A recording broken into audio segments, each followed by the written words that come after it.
Si Saichi ay isang matabang kasuklam-suklim na lonely loser na binubuli ng lahat dahil sa hitsura niya. Isang araw, ang Diyos ng mundo ay gumawa ng anunsyo at binigyan ng lahat ng kapangyarihan bago sila ipadala sa isang bagong mundo.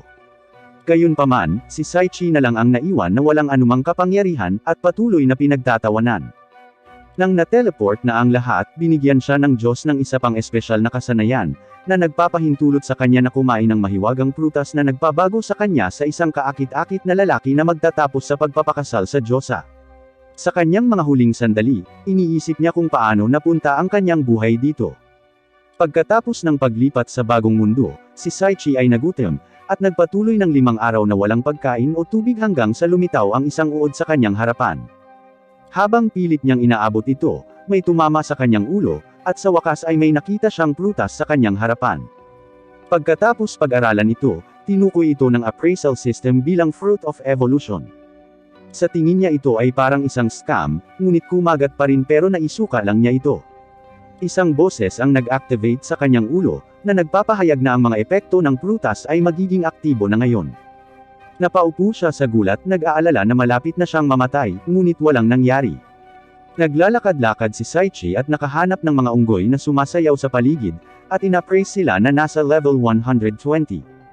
Lumayo sila sa kanilang base, at nakita niya ang lahat ng prutas ng ebolusyon na kanilang iniwan, at nagpa siya na itago ang lahat ng ito sa kanyang kahon kasama ang pinakamahusay na recovery potion sa mundo. Ang kanyang mga keskwela ay nagtitipon nang wala siya, ngunit ni isa sa kanila ay walang pakialam sa kanyang mataba na mukha. Sa buong linggo, patuloy niyang kinakain ng iba pang prutas ng ebolusyon hanggang sa matira na lang ang kanyang huling 2. Ang maladyos na announcer ay nagbibigay sa kanya ng higit pang mga power-up, ngunit ang mga unggoy ay bumalik upang bugbugin siya dahil sa pagnanakaw ng kanilang pagkain. Siya ay umiinom ng elixir upang makabawi, ngunit ang unggoy ay sumugod ng mabilis at pinabagsak siya. Umabot ito patungo sa kanyang katawan upang kainin siya, ngunit kahit na ang nilalang ay nag-iisip na siya ay nakakadiri at pinapatay ang unggoy sa kanyang amoy sa katawan. Ang treasure ay bumaba sa kanyang harapan kasama ang isang libro na kanyang binabasa, at narinig niya ang announcer na nagsasabi sa kanya na magsisimula na ang kanyang ebolusyon.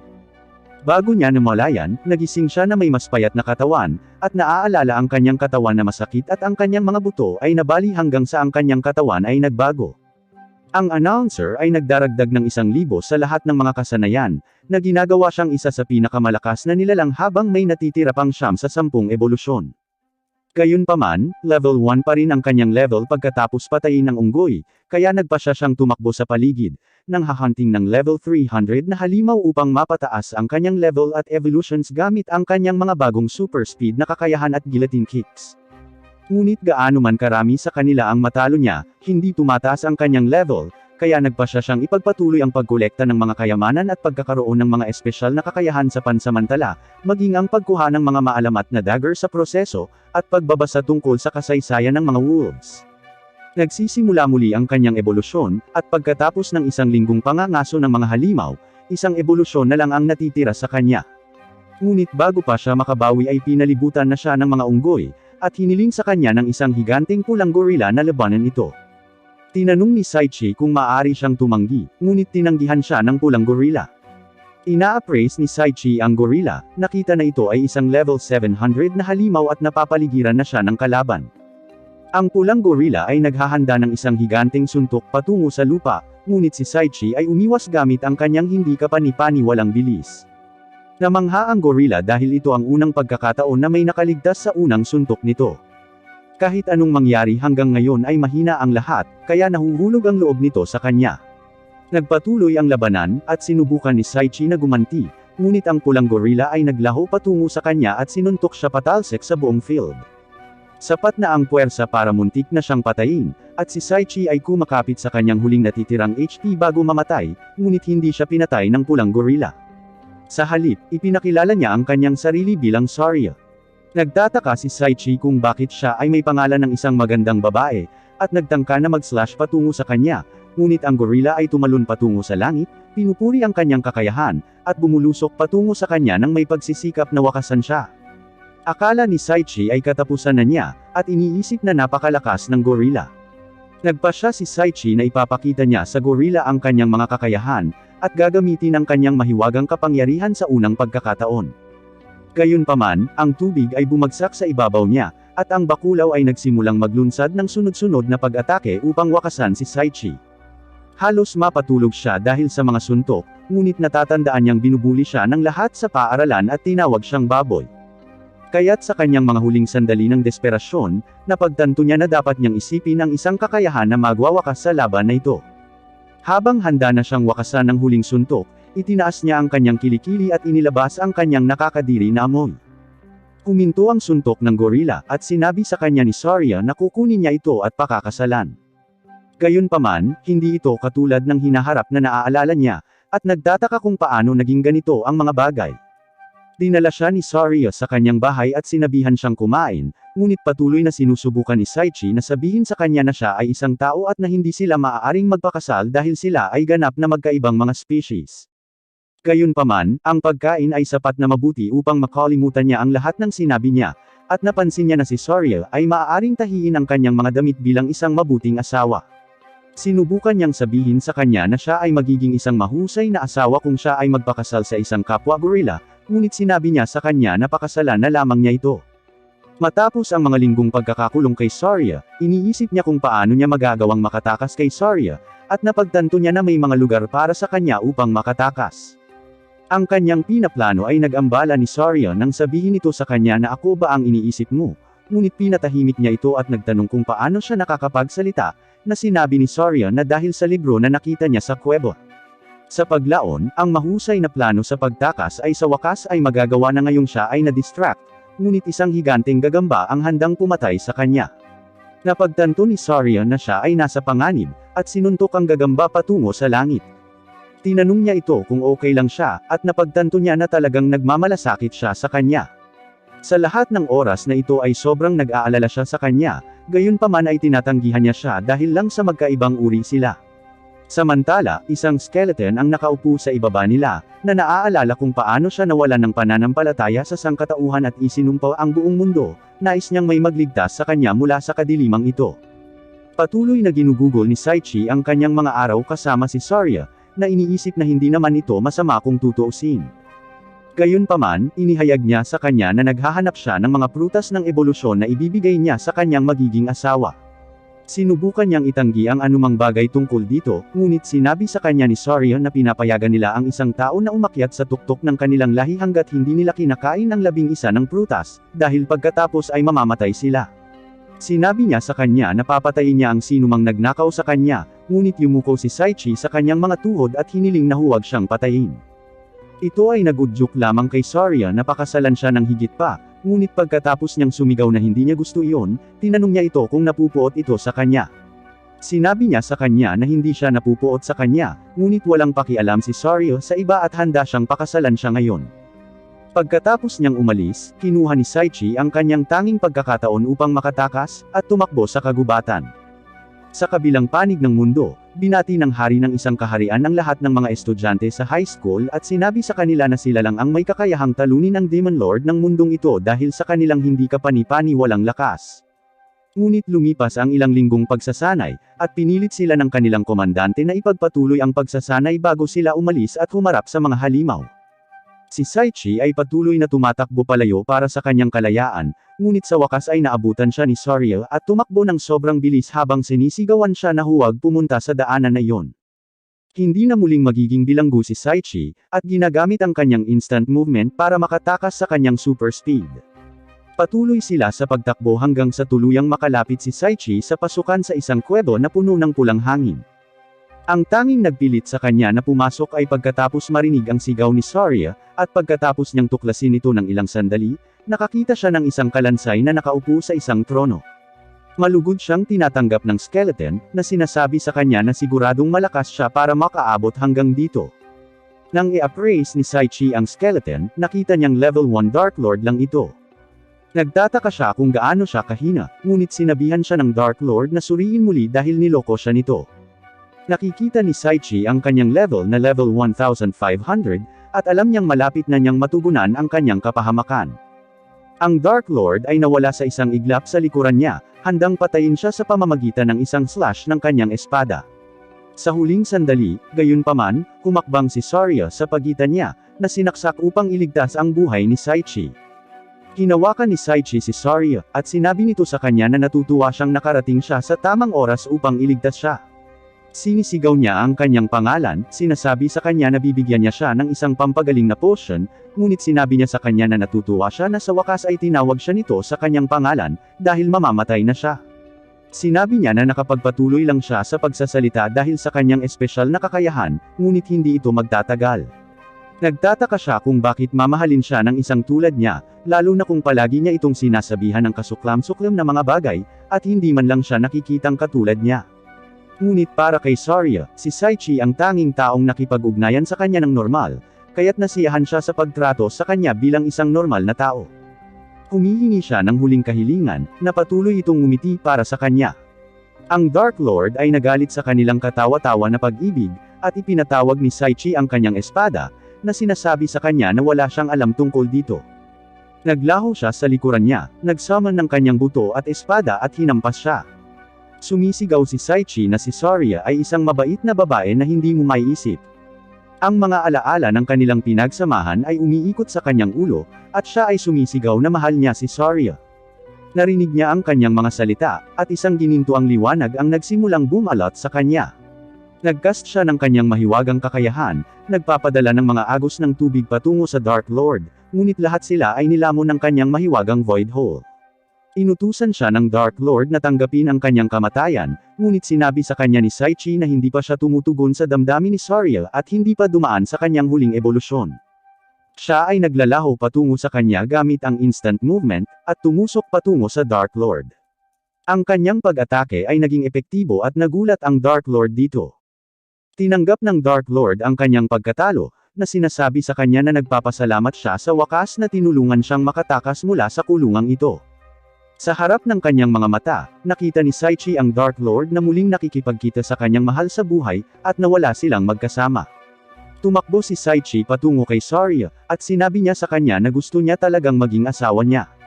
Hinahalikan nila ang isa't isa, at nagpasalamat siya sa kanya habang pumapatak ang kanyang mga luha. Mas kumikinang siya, malapit nang maglaho, ngunit nakita niya ang napakagandang babae na nakahiga doon. Tumakbo siya patungo sa kanya at niyakap siya, tinanong siya kung nakikilala niya siya. Siya si Saria, at napagtanto ni Saichi na sa buong oras na ito ay kasama niya ang pinakamagandang diyosa sa mundo. Magkasama nilang binasa ang trahedyang kwento ng Dark Lord, ngunit sinabi ni Saichi sa kanya na nagawa nilang pagsamahin muli siya ng kanyang mahal sa buhay pagkatapos magtrabaho ng magkasama. Binuksan nila ang kaban ng kayamanan, at binigyan niya si Saria ng damit para takpan ang sarili. Ang maladyos na announcer ay patuloy na nagbibigay sa kanya ng mga power-up, at tinanong siya ni Saria kung ano ang kanyang nakukuha. Sinabi niya sa kanya na ito ay isang regalo mula sa langit, ngunit sa wakas ay ibinigay sa kanya ng announcer ang huling piraso ng impormasyon. Ang malaking dami ng karanasan na natanggap niya ay sa wakas ay magbibigay daan sa kanya na mag-evolve. Pagkatapos ng kanyang ebolusyon, ang kanyang mga mata at boses ay nagbabago at siya ay nagiging mas matangkad. Sinubukan niyang magpakitang gilas, ngunit pakiramdam ni Saria ay mas lalo siyang naging cool. Nangako si Saria na makakasama niya ito saan man siya maglakbay, ngunit isang misteryosong hayop ang dumating upang hadlangan sila. Tinawaran niya ang mga ito para sa pagtalo sa Dark Lord, na nagbibigay ng travel set na parang ito ay MMORPG, at mga bagong outfit.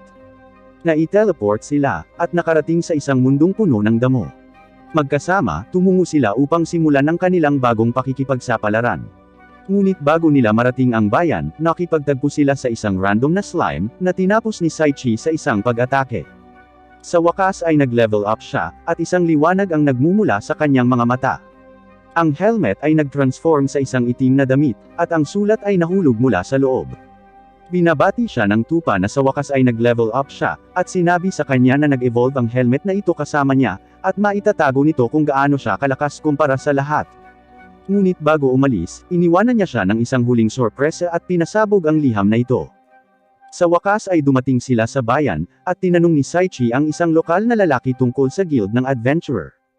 Gayunpaman, binalaan siya ng lalaki na dapat niyang iwasan ang pagpunta sa guild kung ito ang huling bagay na gagawin niya dahil sa kung gaano ito kakilakilabot. Tinanggap sila ng lalaki sa Kapitolyo, at nagpasya silang ganap na huwag pansinin ang kanyang payo at pumunta sa guild. Pagbukas niya ng pinto ay nagulat siya sa kanyang nakita, kaya't inakala niya na mali sila nang napuntahan. Ngunit si Saichi ay natiyak na ito ang guild, at muling binuksan ang pinto. Nakikita niya na ang guild na ito ay napuno lamang ng mga baliw na miyembro, at hiniling ni Saria na makita kung ano ang nasa loob.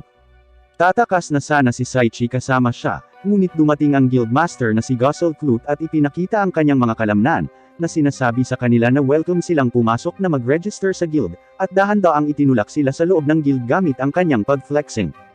Ipinaalam ng guildmaster sa babae na mayroon silang bagong miyembro, at ipinakilala niya ang sarili bilang si Eres ang receptionist. Hinihikayat siya ni Saria na magparehistro sa guild habang isinasaalang-alang na ang iba ay nag-e-enjoy dito. Sumali sila sa guild, ngunit isang grupo ng 3 mukhang bandido ang pumasok at nagsimulang mang-target kay Saichi. Hinawakan nila siya, sinasabi sa kanya na gusto nilang sumama siya sa kanila saglit. Dinala siya ng mga lalaki kasama ang kanilang mga panghataw, at dinala siya sa isang matipunong lalaki. Pinipilit nilang tanggalin ang kanyang balabal, at iniisip nilang lahat na siya ay hot guy. Sinabi nila kay Saichi na gawin na nila ito, at magiging maayos ito dahil masakit lang ito sa umpisa. Sa kanyang buong bilis, si Saichi ay tumakbo palayo sa kanila, ngunit iyon ay nagpapatibay lamang sa kanilang determinasyon na gusto ang kanyang malalakas na maskuladong binti. Ang guildmaster ay humanga na siya ay nakabalik pa rin pagkatapos ng lahat ng iyon, dahil karamihan sa mga bagong dating ay hindi nakaligtas. Ipinaalam sa kanila ng guildmaster ang kanilang unang pakikipagsapalaran upang makakuha ng pera, at ipinakilala sila sa superior, na sasamahan sila, si Artoria. Tinitingnan ni Saichi si Artoria, at pinahahalagahan ang kanyang napakaganda na katawan. Sinisigawan sila ni Artoria, na sinasabi sa kanila na hinding-hindi siya makikipagsapalaran kasama sila. Ngunit sinabi sa kanya ng master na nakaligtas siya sa mga kakaibang mukhang bandido, kaya tiyak na makakaligtas siya sa kanyang calamity. Nag-aatubili siyang pumayag na tulungan sila, at ipinakilala ang sarili bilang Artoria the Calamity. Naglalakad sila para simulan ang kanilang unang quest at tumungo sa isang orphanage. Naglalakad-lakad si Saichi kasama si Artoria, at nagtataka kung bakit lumalayo siya sa lahat. Isang batang lalaki ang tumatakbo at nadapa, at habang sinusubukan siyang gamutin ni Artoria, ang mga kahoy sa likod niya ay nahulog sa kanila. Tumakbo si Saichi para tingnan kung okay lang sila, ngunit napansin niyang alam na ni Artoria na may masamang mangyayari. Disappointed siya sa sarili niya. Nagpatuloy sila upang simulan ang kanilang susunod na quest, ngunit habang naglalakad si Saichi patungo sa mga ruins, lahat sila ay nahuhulog sa ibabaw niya. Napaluhod si Artoria sa kawalan ng pag-asa, sa tingin niya ay kasalanan niya ang lahat dahil palagi na lang siyang may kalakip na pangalan ng Calamity. Sinisipa niya ang kanyang sarili sa pagkamatay ng kanyang mga magulang, at ginugol niya ang kanyang buong buhay sa kalungkutan ng hindi umaasa sa sino man dahil sa sumpang ito na nakakabit sa kanya. Ang braso ni Saichi ay lumabas mula sa mga durog na bato, at sinigawan siya ni Artoria sa paggawa ng mga bagay ng mag-isa ng walang direksyon dahil maaaring mapatay silang lahat. Tumakas siya pagkatapos sumigaw sa kanya, at naniniwala siya na talagang mabait itong tao. Ang paaralan ay sumasailalim pa rin sa pagsasanay, ngunit pagkatapos ng 5 buwan na ito, wala pa sa kanila ang malakas.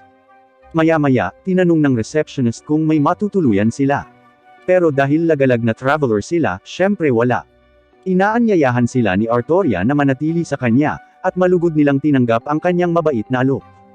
Nagpapatuloy ang kanilang mga paglalakbay ng magkasama, at hiniling sa kanya ni Artoria na kumuha ng higit pang mga halamang gamot bago umuwi.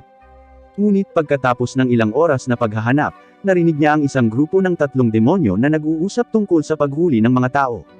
Nagpasya si Saichi na gambling sila, ngunit sinabi nila sa kanya na papatayin nila siya dahil sa narinig niya ang lihim na plano ng pagsakop nila sa kaharian ng tao.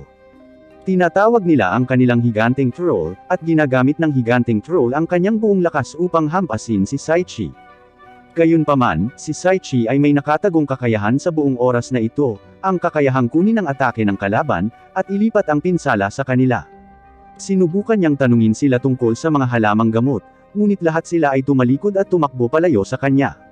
Ang kanilang superior ay nagtanong sa kanila kung bakit sila sumuway sa kanya at pumasok sa kaharian ng tao, at sinabi nila sa kanya na gusto nilang mas makatulong para sa kanya. Nag-set up sila ng teleportation spell sa buong kaharian patungo sa pasukan ng Black Dragon Gods. Ang kanilang master ay nalulugod sa kung gaano sila kademonyo, ngunit paparusahan pa rin sila sa pagsuway sa kanya ng 500 latigo. Dumating ang araw ng huling pagsubok ng guild para kina Saichi at Saria, at si Artoria ang mag-aasikaso sa kanila. Nagsisimula ang araw gaya ng dati, at tinangka ni Saichi at Saria na talunin ang isang slime para makamit ang kanilang misyon. Gayunpaman, nag-teleport ang slime bago sila makatama, at napansin ni Artoria na may mga nakatagong teleportation spell sa buong lupaing ito. Sinabi niya sa kanila na maglakad pabalik sa guild, ngunit hindi sinasadyang na-activate ang isang teleportation spell. Si Saichi at Saria ay kumapit sa kanya at pumasok sa lugar kasama niya. Nagtataka sila kung saan sila dinala ng teleportation, at sinabihan sila ni Artoria na wag lumayo sa kanya at ibinigay sa kanila ang isang bato na magbibigay daan sa kanila na mahanap siya kung sila ay maghiwalay. Ngunit bago nila ito namalayan, natapakan ni Artoria ang isang bato na nagiging sanhi ng pag-angat ng isang pader mula sa sahig at paghiwalayin silang dalawa. Nataranta si Saichi, at sinubukang suntukin ang pader ng buong lakas, ngunit sa halip ay sumakit lamang ang kanyang kamay. Desperado si Artoria na lumaban ng mag-isa, duguan habang nakikipaglaban siya sa isang mommy, ngunit nagkakaroon ng lakas ng loob na laslasin ito. Nagsimulang maghanap sina Saichi at Saria ng isang daanan upang mahanap si Artoria, at nakahanap si Saichi ng isang lihim na chest, ngunit nagpa siya na huwag pansinin ito. Ang chest ay nagsimulang magsalita, humihiling sa kanila na buksan ito, at pinakawala ng mga paa mula sa loob. Tumalon ito patungo sa kanila, at sinisira ito ni Saichi sa isang atake. Tumingin sila sa loob ng chest para sa loot, at nakahanap si Saichi ng isang ring ng kamalasan na may kakayahang i-multiply ang swerte ng nagsusuot sa -2. Isang liwanag ang kumikinang mula sa dibdib ni Saria, at nagtataka siya kung bakit ang bato na ibinigay sa kanila ni Artoria ay nagniningning na pula. Samantala, pumasok si Artoria sa lungga ng boss, at tinatanggap siya ng dragon sa kanyang kamatayan habang naghahanda siyang labanan ito. Napagtanto nila na ang batong ibinigay niya sa kanila ay umiilaw lamang ng pula kung siya ay nasa panganib. Sinubukan nilang gamitin ang guide stone upang mahanap siya, ngunit nakaharang ang pader sa daan at nahulog ang bato. Sinuntok muli ni Saichi ang pader, at tinanong siya ni Saria kung ano ang gagawin, ngunit patuloy lang siya sa pagsuntok sa dingding. Si Artoria ay patuloy na sinisira ng dragon, ngunit siya ay patuloy na may matatag na pasya at hindi susuko hanggang sa siya ay makabalik kasama ang kanyang mga kaibigan. Isang pulang aura ang nagsimulang dumaloy sa paligid niya, at sumisigaw siya na ipapakita niya sa kanya kung paano naging calamity ang kanyang pangalan. Ang kanyang enerhiya ay nagliliwanag at ang kanyang anyo ay nagbabago. Naglulunsad siya patungo sa dragon, ngunit hinampas siya nito. Sa buong lakas niya, patuloy niyang sinusubukang lumaban, ngunit ang dragon ay nagkas ng 3 kristal na nagpapalipad sa kanya pabalik sa dingding.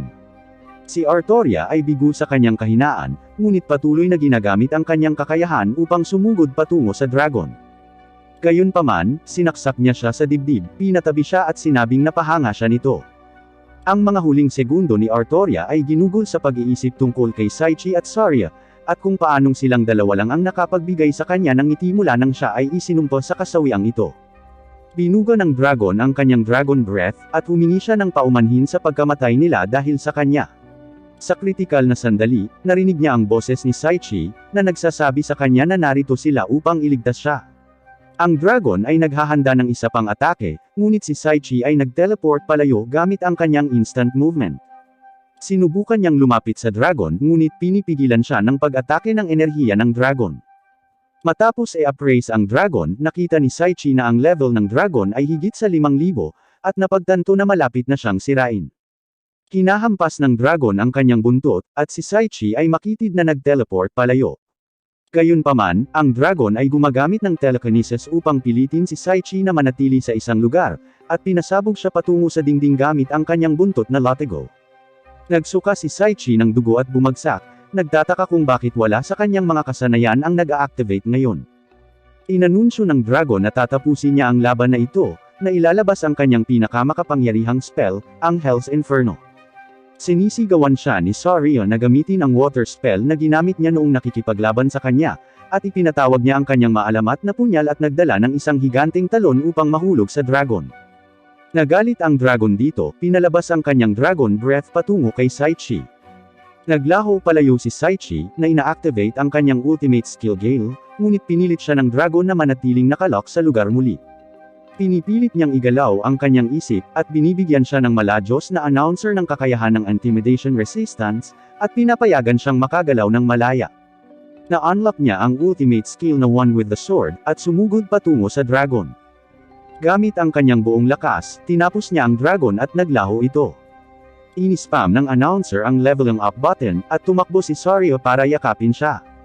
Nailigtas na si Artoria ng mga halamang gamot ni Saria, ngunit hindi pa rin sila nakahanap ng paraan para makalabas. Nagmamadali si Saichi na buksan ang treasure chest para humanap ng paraan para makauwi, ngunit nakita niya na overpowered ang statistics ng Dragon's Gem at nagpas siyang kainin ito upang madagdagan ang kanyang mahiwagang lakas. Binuksan niya ang treasure chest, nakahanap ng isa pang itim na coat na isusuot. Lumilitaw muli ang rewards bunny mula sa isang liham, at itineleport sila palabas ng dungeon na kanilang kinaroroonan. Nagising si Artoria at sinigawan si Saichi para ibaba siya, ngunit pagkatapos ay humingi ng paumanhin dahil nadamay sila sa kanyang kasawian. Ipinakita niya sa kanya ang kanyang mga puntos sa swerte, at nakita niya na ito ay negative 2 million. Ngunit hindi pa doon nagtatapos, ang kamalasan ni Artoria ay kasama na niya mula pa noong bata pa siya, at palaging naaapektuhan ang mga taong nakapaligid sa kanya. Humingi siya ng paumanhin sa pagdadala sa kanila ng lahat ng kasawiang ito, ngunit sinabi sa kanya ni Saichi na hindi siya kailanman nagdala sa kanila ng kasawian, at sumang-ayon si Saria. Lumipas ang ilang araw, at hinanap ni Saichi si Artoria na nawala mula noon. Nakita niya si Artoria na nakaupo sa mga guho na ginawa niya sa panahon ng kanilang pagsubok, at sinabi sa kanya na mahal siya ng lahat at namimiss siya.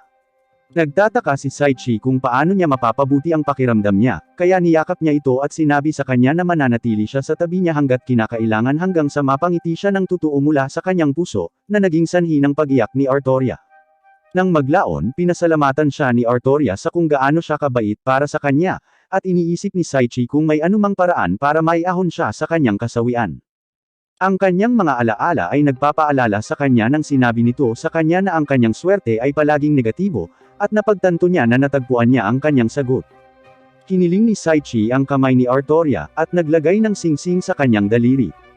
Sinabi sa kanya ni Saichi na ang singsing na ito ay ang singsing ng kaligayahan, at tatanggihan ito ang kanyang sumpa at madodoble ang kanyang swerte, na gagawin itong mula negatibong 2 milyon hanggang positibong 4 na milyon. Hindi na magiging calamity si Artoria, at tinitiyak niya sa kanya na lagi niya itong ganap na susuportahan.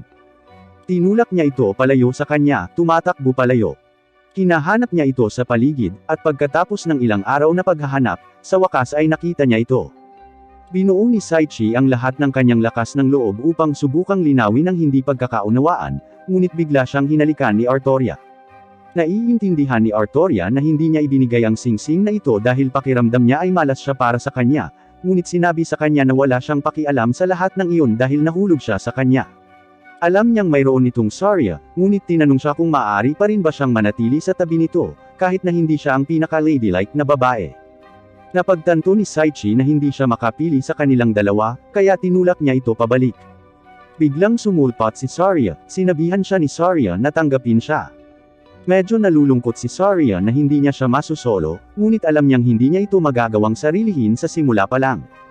Nagpasalamat si Saichi kay Saria sa pagiging pinakamahusay na babae, at si Saichi ay bumaling kay Artoria, ngunit sinabi niya sa kanya na tawagin na lang siya na R dahil iyon ang tawag sa kanya ng kanyang malalapit na kaibigan, at ang dalawa ay naghahalikan sa isa't isa. Pagkalipas ng ilang linggo, ang pagkain ni Saichi at Saria ay nag-ambala ng Guildmaster, na patuloy na pinayflex ang kanyang napakalaking bumbilya sa kanilang mga mukha. Pagkatapos ng kanyang nakagawian, pinaliwanagan niya sila kung paano maaaring dalhin ng isang kabayo ang mabibigat na cargado ng adventurer kapag naglalakbay ng malalayong distansya. Si Saichi ay nakinig ng mabuti, ngunit kinilabutan sa katotohanan na si Guzzle at ang kanyang kabayo ay nakasuot ng magkatugmang damit na panloob. Nang matapos na siya sa lahat ng kanyang pagfa-flex, kinuha ni Gazel ang isang mapa mula sa kanyang plot armor at ibinigay ito kay Saichi. Idinirekta sila ng mapa sa lokasyon ng isang quadre kung saan makakakuha sila ng magandang deal sa isang matibay na kabayo.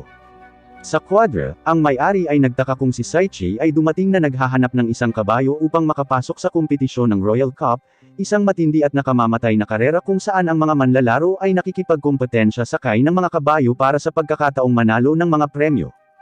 Ipinakita niya kay Saichi ang mga kabayong nakadisplay sa kanyang quadre. Ang Dragon Horse ay isang top pick para sa karamihan ng mga adventurer, ngunit ito ang pinakamahal na makukuha. Ang kabayong usa, bagamat mukhang tanga, ay may pinakamalakas na lakas ng kabayo, ngunit ang isang sampal ay sapat na upang i-isekay ito. Ang huling kabayong ipinakita ay talagang isang babaeng donkey, na ang marahas na pag-uugali sa paglipas ng panahon ay naging dahilan upang hindi ito kaakit-akit sa mga potensyal na mamimili. Naniniwala ang donkey na ang mga itinuring niyang karapat-dapat lamang ang pinahintulutang hawakan siya, lalo pat sumakay sa kanya.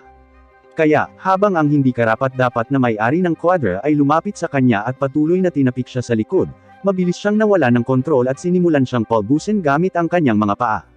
Pinagmamasdan ni Saichi ang donkey habang patuloy nitong pinapahirapan ang lalaki, at nais niyang magkaroon ng paraan para makipag-usap sa kanya. Sa sandaling iyon, inanunsyo ng appraisal system kay Saichi na na-unlock na niya ang kakayahan upang maunawaan ang lahat ng mga wika. Gamit ang kasanayang ito, sinubukan ni Saichi na lumapit para makipag-usap sa kanya, ngunit nagpaputok siya ng nakamamatay na pag-atake sa direksyon nito na halos tumama sa kanya. Tinangka niyang durugan siya sa pangalawang pagkakataon, ngunit hinawakan niya ang kanyang mga binti at itinapon siya sa langit hanggang sa napilitan itong sumuko. Ang donkey, si Lulan, ay nangako kay Saichi na susundin niya ito bilang kanyang master. Sinubukan ng may-ari ng quadra na pigilan silang umalis pagkatapos na makoma. Gayunpaman, sinipa ni Lulan ang lalaki sa dingding, kaya hinayaan niya silang umalis ng magkasama. Tuwang-tuwa si Lulan dahil ito ang unang beses niyang maranasan ang outside world. Pinahal niya ang kaharian, ngunit mas mahal niya si Saichi, sa pagbigay sa kanya ng kamanghamanghang pagkain nito. Sa paglalakbay pabalik, nakasalubong nila ang isang nababalisa na batang babae na nagngangalang May. Ang isang kapwa-pintor, si Clay Berger, ay hindi titigil sa pag-akit sa kanya na sumali sa Charasti Painting Competition. Ito ay naka-schedule na maganap isang buwan pagkatapos ng kompetisyon ng Royal Cup, at magtatampok ng mga pagpipinta mula sa iba't ibang mga artist sa buong kaharian. Gayunpaman, nadama ni May na ang kanyang mga painting ay hindi sapat sa isang prestihiyosong patimpalak, ngunit hinimok siya ni Saichi na sumali, dahil sinusubukan din niyang pagtagumpayan ang kanyang mga takot at makapasok sa kompetisyon ng Royal Cup. Aniya, kung kahit papaano ay makapasok siya sa top 3, sana ay mamotivate siya nito para malampasan ang kanyang pagkabalisa. Nagliwanag ang mga mata ni May dahil sa magiliw na mga salita ni Saichi, at naging determinado siyang ituloy ang kanyang mga pangarap. Sa wakas ay dumating na ang araw ng kompetisyon ng Royal Cup, at si Saichi ay naghanda kasama si Lulan, habang ang kanyang asawa at kasintahan ay chini-cheer siya mula sa karamihan. Si Lulan, gayunpaman, ay nagmamalasakit lamang sa 5th place prize, isang malaking fish cuisine. Ang lahat ng iba pang mga racer ay higit na nag-aalala tungkol sa premyu para sa unang pwesto, na isang tiket para gumugol ng isang buong araw kasama ang magagandang Valkyrie Warriors ng kaharian. Ang Valkyrie Warrior na namamahala sa kompetisyon, si Lorna, ay sumenyas ng isang canyon na putok upang simulan ang karera. Gaya ng inaasahan, ang mga mukhang tanga na deer horse ay namatay sa gulat sa lakas ng signaling cannon. Si Lulan, na kanina ay tila passionate at nakafocus, ay bahagya ng hinihila ang kanyang bigat sa track. Masyado niyang inaabangan ang 5th prize meal, kung kaya't dahil sa kasabikan nito, hindi na siya nag-almusal, kaya pagod na pagod siya para makipagkompetensya. Desidido si Saichi na palakasin ang kumpiyansa ni May sa pamamagitan ng mahusay na pagtatapos sa karera, kaya kumuha siya ng prutas ng ebolusyon at ibinigay ito kay Lulan. Kaagad, nabawi ni Lulan ang kanyang lakas at nagsimulang tumakbo patungo sa iba pang mga racer sa napakabilis na takbo. Ang isang partikular na racer ay nagpatawag ng isang grupo ng mga Gravy Grand Wolves, at isang Grade A Hell Wolf para pigilan ang iba sa paghabol. Gayunpaman, hindi hahayaan ni Lulan na may humadlang sa kanyang paglamon ng masarap na tambuli. Tumalon siya sa langit at bumagsak sa lupa ng may lakas, kaya pinalipad nito ang lahat ng mga Grand Wolf sa kanilang pagkamatay. Tungkol naman sa Hell Wolf, buong lakas niyang sinugod ito, tinutukan mismo ang ilong ng halimaw, at bumagsak ito sa lupa ng may malakas na kalabog. Ang iba pang mga racer na nasaksihan ang nangyari, ay natakot kay Lulan, at sinuko nila ang karera bilang isang resulta. Dahil dito, nangunguna sina Saichi at Lulan, at sila ang lumabas bilang mga nanalo sa kompetisyon. Bagamat nauna at nanalo sa kompetisyon, labis na nalungkot si Lulan dahil pinalampas niya ang pagkakataong makakain ng masarap na tambuli. Gayunpaman, pinasalamatan siya ni Saichi sa pagdalo para sa kanya sa kompetisyon, at tiniyak niya sa kanya na bibilihan pa rin siya.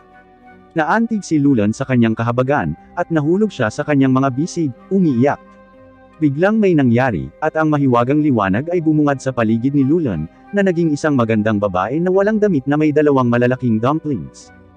Nawalan ng salita si Saichi matapos masaksihan ang pagbabagong anyo ni Lulan, at sinisikap niyang pigilan ang sarili sa pagtitig sa kanyang malalaking kanyin. Pumasok sina Artoria at Saria sa silid at laking gulat nila nang makita ang kanilang kasintahan at asawa na nag-iisa kasama ang isang hubad na babae. Sinubukan niyang ipaliwanag sa kanila na ang babae ay si Lulan, ngunit mas malakas na binasag ni Artoria ang kanyang ulo dahil hindi siya naniwala dito. Tumulong si Saria sa pag-alis ng misunderstanding, sa pamamagitan ng pagsisiwalat kay Artoria na minsan din siyang gorilla hanggang sa kumain siya ng prutas ng ebolusyon, at naging isang magandang babae. Sa paliwanag na ito, mas tiningnan ni Artoria si Lulan, at medyo kumbinsido sa kanyang tunay na pagkatao.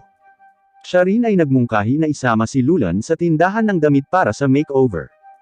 Sa wakas ay nalampasan na ng lahat ang kakaiba mula kanina, at nagsimula silang humanga sa bagong anyo ni Lulan. Dalawang Valkyrie warriors ang lumapit sa kanila sa mall, at walang gaanong paliwanag, inaresto si Saichi at dinala. Samantala, sa Demon World, ang anak na babae ng Demon Lord ay nagpatawag ng isang mahalagang pagpupulong kasama ang lahat ng mga commander ng hukbo ng Demon Lord. Inimbitahan niya sila para talakayin ang mga posibilidad na makipag-alyansa sa Wimberg Kingdom. Nagulat sila sa kanyang panukala, dahil sa katotohanan na ang mga tao ang pangunahing dahilan kung bakit ang mga demonyo ay namuhay ng miserable. Gayunpaman, dahil sa katapatan sa Demon Lord, lahat sila ay umaayon sa kanyang mga plano.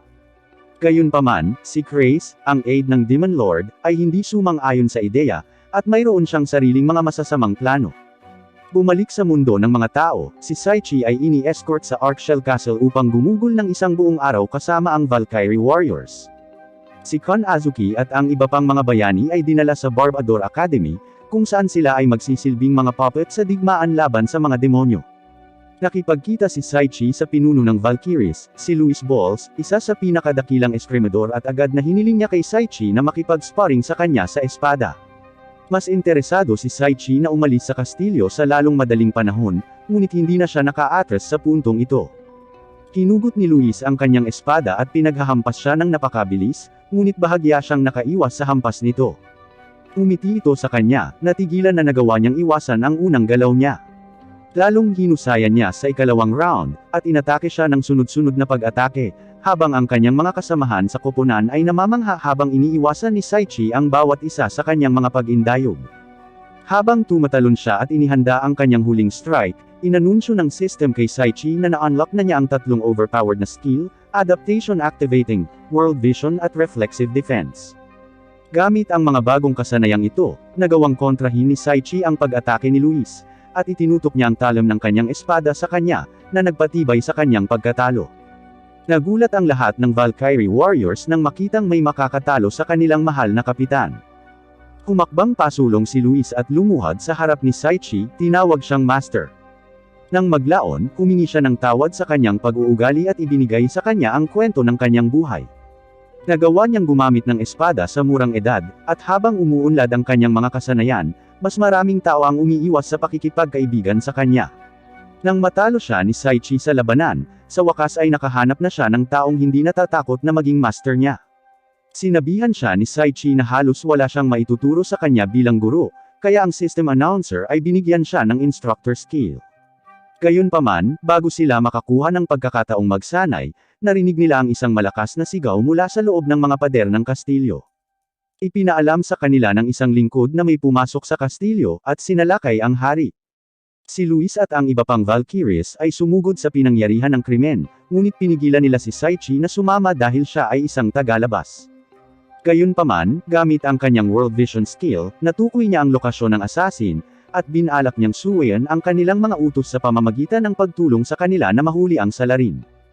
Sinuri ni Saichi ang assassin upang makakuha ng ideya kung sino ang kanyang kinakalaban, ngunit nagulat siya nang matuklasan na ang assassin ay isang 8 taong gulang na batang babae na nagngangalang Olga Calmeria. Sinira niya ang bubong, at nang mapansin niya si Saichi, inihagis niya ang kanyang mga punyal patungo sa kanya. Gayunpaman, nahuli niya ang mga dagger ng walang kahirap-hirap, gamit ang isang kamay, at ang kanyang reflexive skill ay na-activate at pinilit siyang ihagis ang mga dagger patungo kay Olga, na inipit siya sa dingding. Nang mapansin niyang okay lang siya, nakahinga siya ng maluwag, sa takot na baka nasaktan siya ng mga punyal. Gayunpaman, mabilis niyang inalis ang pagkakapin sa dingding, at tumakbo patungo sa kanya kasama ang sunod-sunod na pag-atake. Iniwasan ni Saichi ang bawat pag-atake niya, at nawalan ng malay sa pamamagitan ng isang hampas sa kanyang leeg. Iniharap niya siya kay Luis at sa iba pang mga mandirigma, na nagulat din nang makita kung gaano kaliit ang assassin. Gayunpaman, ibinunyag ni Luis na gumamit na si Olga ng mystical weapon na tinatawag na The Cursed Knight sa hari, na nagpapadala sa kanya sa isang walang hanggang pagkakatulog. Dahil sa awa sa kung paano nila iniiyakan ang kanilang hari, desidido si Saichi na humanap ng paraan para matulungan sila. Pagdating niya sa kwarto niya, laking gulat ni Saichi sa pagkakakilanlan ng hari. Siya ang mabait na lalaki sa coffee shop na nagbigay sa kanya ng payo sa relasyon tungkol sa kung paano makabawi kay Artoria noong nakaraang linggo. Iniisip ni Saichi kung nirespeto ba niya ng maayos ang hari, ngunit ang nakatatandang kapatid ni Luis, si Florio Balls, ay nakiusap sa kanya na pagalingin ang kanilang hari sa normal. Ngunit sa mundong ito, walang spell na makakapagpagaling ng mga sumpa, kaya kinailangan niyang lumikha ng isa. Sa kanyang husay sa paglikha ng mahika, maingat niyang naisip ang spell na maaaring humadlang sa mga epekto ng sinumpaang kutsilyo. Kaagad, gumawa si Saichi ng bagong spell na tinatawag na Invert Magic, at pinalitan ito ang sumpa ng hari ng Eternal Slumber ng Charm Eternal Health. Nang makitang si Saichi ang nagpagaling sa kanya, nangako ang hari na ibibigay niya kay Saichi ang anumang naisin ng kanyang puso. Gayunpaman, mapagpakumbabang tinanggihan ni Saichi ang kanyang alok. Ngunit pagkatapos ipagpatuloy ng hari ang paggigiit, tinanong ni Saichi kung maaari niyang pagbutihin ang kanyang mahika at eskrimador kasama sina Florio, Luis, at iba pang Valkyries. Sa Kaiser Empire, nagtaka si Zakia kung bakit nagpa siya ang hari na ipadala ang kanilang mga bayani sa Barbador Academy. Ngunit hindi ang hari, ito ay isang masamang mastermind na nagngangalang Helio sa likod ng utos, at inalipin niya ang mga bayani gamit ang isang enchanted bracelet. Nagalit si Zakia nang marinig ito, ngunit bago siya makapag-react, isang palaso ang lumipad ng napakabilis patungo sa direksyon ng hari. Kaagad, hiniwa ni Zakia ang palaso gamit ang kanyang espada, at inutusan siya ng hari na hanapin ang taong nagtatangkang pumatay sa kanya. Sa Arkshell Palace, si Saria at ang lahat ay bumisita kay Saichi. Nang matagpuan ni Artoria na na-unlock ni Saichi ang isa pang babae sa kanyang harem, handa niyang ihampas ang kanyang mga kamao sa mukha ni Saichi. Gayunpaman, sinubukan ni Saichi na ipaliwanag na si Luis ang pinuno ng Valkyries, at walang iba kundi isang apprentice niya. Nagpakilala silang lahat, at laking gulat ni Florio na si Saichi ay nagkaroon ng asawa, kasintahan, at servant. Sinabi niya kay Saichi na sobrang wild niya, ngunit iniisip ni Saichi kung ano na ang nangyari sa kanyang reputasyon. Samantala, nagpalit si Lorna at determinadong gamitin ang lahat ng posibleng taktika para mapagsalita si Olga. Ang kanyang mga unang pagtatangka sa psikolohikal na pagpapahirap ay hindi nagbunga. Kaya, pinalakas niya ito sa pamamagitan ng pagpapahirap kay Olga gamit ang isang umuusok na plato ng pagkain. Naaamoy ni Olga ang pagkain, ngunit wala siyang magawa para kainin iyon dahil kasalukuyang nakatali ang kanyang mga kamay at bibig. Nang marinig siya ni Saichi, hindi na niya nakayanan na pahirapan pa ni Lorna ang kawawang bata, kaya sinira niya ang pinto at tinapos ang interogasyon. Sinaway ni Luis si Lorna dahil sa pagiging malupit at lumapit siya kay Olga, dahan-daang tinanggal ang kanyang tearing, at nakita niya ang pagkain na nakalagay sa mesa. Sinabihan siya ni Saichi na kumain, ngunit nabigla si Olga na inaalok siya ng mga ito ng pagkain pagkatapos ng mga pag-atake na kanyang ginawa sa buhay ng hari. Gayunpaman, nakilala ni Luis ang collar sa leeg ni Olga, na tinawag niya itong enslavement collar. Ayon sa kanya, ang mga nagsusuot ng collar ay pinipilit na sumunod sa utos ng sinumang naglagay nito sa kanila. Nagtanong si Saichi kung bakit hindi na lang nila sirain ang collar sa kanyang leeg, ngunit sinasagot ni Olga ang kanyang tanong sa pamamagitan ng pagpapakita sa kanya kung ano ang nangyayari sa tuwing sinusubukan niyang gawin ito. Agad siyang tinamaan ng kuryente, kaya nagpa siya si Saichi na gamitin ang kanyang magic creation skill upang lumikha ng spell na magpapalaya kay Olga mula sa pagkakagapos ng collar. Sa salitang enslavement, wala siyang maisip na paraan para maisip ang kalayaan, ngunit isang lalaki ang bumungad sa kanyang isipan. Si Pangulong Lincoln ang pinakadakilang simbolo ng kalayaan, kaya matapos siyang isipin, nakagawa siya ng bagong spell na agad na nabasag ang collar sa leeg ni Olga. Napaluha siya, dahil sa wakas ay nabawi niya ang kanyang kalayaan pagkatapos ng mahabang panahon, at si Saria ay nagmamadaling lumapit upang i-comfort siya. Pagkatapos niyang umiyak, nagkwento si Olga sa lahat noong bata pa siya. Ang kanyang lahi ay inuusig ng Kaiser Empire dahil lamang sa pagiging beast folk. Nahiwalay siya sa kanyang ina sa murang edad, at napilitang maging deadly assassin para sa imperyo. Nakonsensya siya pagkatapos magkwento, pero tiniyak sa kanya ni Saichi na siya ay isang mabuting tao. Sinabi niya sa kanya na hindi niya kasalanan ang pagmamanipula ng Kaiser Empire, at ituturing niya ito bilang kanyang nakababatang kapatid na babae mula ngayon. Nang maglaon, natutunan ni Saichi na kontrolin ang kanyang napakalakas na kapangyarihan ng mahika. Gayunpaman, sa pagnanais na makuha ang kasanayan sa pagkontrol, napunta siya sa walang katapusang paghihirap. Bago pa siya makabawi ay bumungad sa kanya sina Guzzle at Ares. Ipinakilala nila ang Holy Mage na si Barnabas, ang pinakadakilang salamangkero na kilala sa lahat ng anyo ng mahika, at pati na rin ang punong guro ng Barbador Magic Academy, na pinapasukan ni Kon Azuki. Pinag-uusapan nila ang mga bayani ng Kaiser Empire na nag-enroll sa akademya, nang sila ay nag-ambala ng isang gwardya na nagulat ng pagkakita ng isang kawon ng mga halimaw sa isang kalapit na nayon. Sa mga sangkawan ng mga halimaw na papalapit sa pader, ang mga adventurer ay naghahanda para sa labanan, at si Olga ay lumapit kay Saichi, na nangangakong gagawin ang kanyang makakaya upang iligtas ang bansa kasama ang mga taong mahal niya. Gayunpaman, hiniling ni Saichi sa kanya na huwag mag-over-exercise sa sarili. Tumalon si Guzzle mula sa dingding habang nagkukusa na pangunahan ng iba pang mga adventurer laban sa mga halimaw. Sumunod ang lahat ng mga adventurer, nagpalabas ng sigaw ng digmaan, ngunit hiniling ng Holy Mage si Saichi na maupo at magmasid. Si Guzzle, si Ares at ang kanyang Latigo, ang Rose Clan at iba pang mga adventurer, ay nagtulak sa alon ng mga halimaw sa kanilang mga espesyal na galaw. Ang may-ari ng kafe ay nagpakita sa harap ng Beast King at nilaslas ito, na nakakagulat kay Saichi, ngunit ipinahayag ng hari na siya ay talagang isang maalamat na assassin.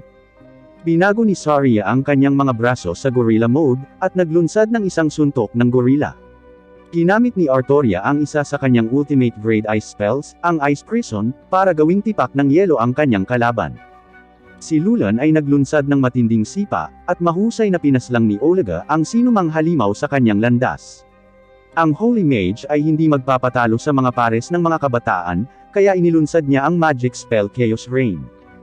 Gayunpaman, hindi ito sapat kaya ginamit niya ang kanyang ultimate AoE magic spell, ang Chaos Tornado, at nilipol ang mga kaaway sa field. Sa lahat ng kanilang kapangyarihan na nagtutulungan, tiwala si Saichi na mananalo sila sa labanan, ngunit napansin ang isang kawon ng mga halimaw na nakatago sa loob ng kagubatan. Ang mga halimaw na ito ay 2 beses ang laki ng orihinal na halimaw, at bawat isa sa kanila ay may level ng isang S-rank na halimaw. Ito ang huling labanan, at tutukayan nito ang kapalaran ng kanilang kaharian, ngunit wala sa kanilang mga pag-atake ang nakagawa ng anumang pinsala. Sinubukan ni Saichi na mag-isip ng isang paraan upang lumikha ng isang ultimate spell upang talunin ang lahat ng mga halimaw, kaya naisip niya ang isang spell na lilipulin ang lahat ng mga halimaw mula sa langit, na para bang ito ay ang paghatol ng Diyos. Gayunpaman, walang nangyari nang siya ay gumawa ng kanyang spell, ngunit maya-maya, ang magic creation skill ay nag-activate sa judgment ability. Lahat ng mga halimaw ay tinamaan ng judgment ability, maging ang nasa ibang panig ng mundo, at ang demonyo na kumokontrol dito. Sinuri ni Saichi ang kanyang bagong kasanayan, at natuklasan na ang God's judgment ay tinatamaan ng sinumang kinikilala niyang nakakapinsala, at nakapagtatakang nadamay sina Guzzle at Ares dito. Nang sa wakas ay nanalo sa labanan, ang lahat ay naghiyawan sa kaligayahan, at ang liwanag mula sa mga talo ng halimaw ay sumabog kay Saichi, na nagpapahintulot sa kanya na mag-level up ng daan-daang beses.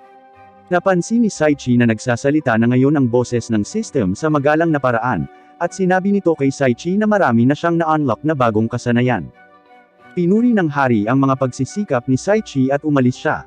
Ang mga kaibigan ni Saichi ay tumakbo upang sa wakas ay makita siya pagkatapos ng labanan, at pinaalalahanan siya ni Olga na hawakan ang kanyang ulo. Hiniling ng Holy Mage kay Saichi na hawakan din ang kanyang ulo. Humingi siya ng paumanhin para doon, at humiling na pumunta si Saichi sa kanyang academy, at maging isang guro. Nagtanong si Saichi kung bakit niya ginawa ang biglaang alok, kaya sinabi sa kanya ng commander na ang malawak na spell na ginawa niya sa mga halimaw ay ang pinakamalakas na kakayahan na nasaksihan niya. Tinanggihan ni Saichi ang kanyang alok dahil ayaw niyang mahiwalay sa kanyang mga kaibigan, kaya sinabi ng Holy Mage na maaaring sumama sa kanya ang kanyang mga kaibigan. Naisip niya na si Saria ang magiging perpektong estudyante, si Artoria ay maaaring maging mahusay na guro, si Lulan ay maaaring maging kanilang martial arts coach, at si Olga ay maaaring maging kanyang assistant. Hindi tutol si Saichi, at lahat ng babae ay sumasang-ayon na sundan siya saan man siya dalhin ng kanyang kinabukasan. Sa wakas ay makakarating na rin siya sa paaralan. Sa pagkakataong ito, kasama ang kanyang buong harem, sa kanyang huling ilang araw ng kalayaan bago magsimula ang paaralan, nagpasya si Saichi na gugulin sila sa paglabas kay Lulan upang kumain ng kanyang paboritong pagkain, at sumama kay Artoria upang manood ng sine. Nang seryosong makipag-date kay Saichi, nagtanong siya kung pwede siyang magsama kay Olga dahil palagi siyang naiiwan. Sa kanilang araw na magkasama, natutuwa sina Saichi at Saria na makitang masaya si Olga, at sa ibabaw ng ilog, pinasalamatan ni Saichi si Saria sa pag-ibig sa kanya, at sinabi sa kanya na mahal din siya nito. Nang marinig ang mga salitang ito ay napaiyak si Saria, at malapit na sana silang maghalikan. Sa kasamaang palad, tinawag ng mga bata si Saiki upang makipaglaro sa kanila, at iniisip ni Saria na siya ang dapat na magpasalamat sa kanya. Habang patuloy sila sa paglalaro, may lumilipad na lobo mula sa itaas, at nakilala ni Saichi ang isa sa mga babae. Sinabi ng announcer sa lahat na magsisimula na ang kompetisyon sa pagpipinta. Ipinakilala niya ang hukom sa kanila, ang sikat na si Master Leon Burger, at naalala ni Saichi na narinig na niya ang pangalang iyon noon. Ipinakilala ng announcer ang unang kalahok, si Clay Burger, isang artist na nanalo sa maraming kompetisyon, at napagtanto ni Saichi na siya ang batang sinasabi ng babae. Inihayag ni Clay ang kanyang pagpipinta sa karamihan, at ang buong pulutong ay tahimik na tumitig sa piraso ng sining na kanyang nilikha. Sa wakas, pagkakataon na ni May na ipakita ang kanyang sining, at nag-aalala siyang naglakad. Sa sandaling ihayag niya ang kanyang pagpipinta, si Saichi ay na-freeze sa lugar, at nakakita ng isang magandang pagpipinta ng kanyang sarili, na mukhang isang magiting na warrior of legends. Inilarawan niya ang tao sa pagpipinta bilang kanyang bayani, at ang ulo ni Saichi ay malapit ng lumaki, pagkatapos ang kanyang mga tainga ay nagsimulang uminit at makati. Nang matapos ang paligsahan, binati ni Saichi si May sa pagkapanalo sa unang pwesto, at ipinahayag ni May na inalok siya ni Leon na mag-aral ng pagpipinta sa lungsod ng sining. Kahit na sa wakas ay nakamit na niya ang kanyang mga layunin, nalungkot siya na malapit na siyang umalis, ngunit sinubukan ni Saichi na pasayahin siya. Nangangako siya na kapag tapos na siya sa pag-aaral ng sining, unang ipipinta niya ang kanyang larawan, at masaya si Saichi para dito. Sa wakas ay bumalik si Luis at ang Valkyries sa Kapitolyo, ngunit nalungkot siya na si Saichi ay aalis na para sa academy, na nais niyang sundan siya. Gayunpaman, sinabi sa kanya ni Saichi na kailangan niyang pangalagaan ang kaharian, ngunit maaari niyang bisitahin siya sa isang pagkakataon. Samantala, pinagalitan ng Demon Lord si Chris sa pagbigo muli sa kanya, ngunit humingi ito ng tawad at ipinaalam sa kanya na ang mga apostol ay nasa proseso ng pag-iipon ng kawalan ng pag-asa na kailangan upang suportahan siya. Sinabi ng Demon Lord na ito ay hindi sapat, at humihingi ng higit na kawalan ng pag-asa, kamatayan, kasawian, at kaguluhan. Nagtataka si Chris kung saan nila makikita ang napakaraming kadiliman, kaya iminungkahi ni Ingria at Lister na kikitila nila ang buhay ng mga estudyante mula sa Barbador Magic Academy. Sa kaharian, malapit nang umalis sina Saichi, Saria, Artoria, Lulan, Olga, at ang Holy Mage sa kanilang paglalakbay, at nagpaalam sila sa lahat. Aalis na si Saichi sa isang bayan na nagbigay sa kanya ng mabait at mainit na pagtanggap sa mundong ito, at iniisip niya ang lahat ng masasayang karanasan niya dito. Ipinaalam sa kanila ng Holy Mage na malapit na sila sa academy, at iniisip ni Saichi kung anong uri ng buhay ang naghihintay sa kanya sa paaralan. Biglang lumitaw ang isang misteryosong Power Ranger sa tuktok ng kanyang karwahe, at ipinakilala ang kanyang sarili bilang bayani ng katarungan, ang Garland ng tiyak na tagumpay. Napagtanto ni Saichi na ang kanyang buhay sa paaralan ay magiging kakilakilabot, ngunit at least lahat ng mga babae ay makakasama niya. Dinadala nito ang pagtatapos ng Season 1 ng anime na Fruit of Evolution. Mag-like at mag-subscribe para lagi kang updated sa mga bagong upload. Salamat sa panunood.